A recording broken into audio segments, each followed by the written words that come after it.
Calon Presiden nomor urut 3 Ganjar Pranowo bertemu dengan relawan dan masyarakat Papua. Dalam acara ini Ganjar mengungkapkan komitmennya mendorong peningkatan sumber daya manusia di Papua.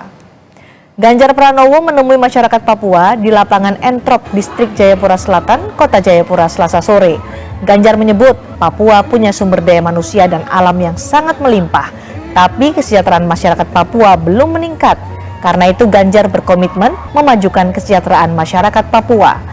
Dalam kesempatan yang sama, Ganjar juga menyinggung soal hak anak-anak Papua untuk mendapatkan pendidikan serta pelayanan kesehatan yang layak.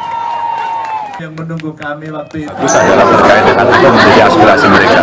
Lagi-lagi dari soal pendidikan, soal sumber daya yang ada di sini, baik kehutanan, sumber daya alamnya, termasuk kemaritiman, pariwisatanya umpama tadi disampaikan, lautnya juga menjadi potensi yang luar biasa, tapi akses pendidikan yang mereka harapkan bisa menjangkau ke anak-anak. Saya harus cek datanya, tapi dari disampaikan kurang lebih 600.000 katanya anak-anak belum mendapatkan akses pendidikan. Apa betul apa tidak kita cek, tapi itu pastinya menjadi warning buat kita agar pembangunan SDM menjadi prioritas yang ada di Papua ini.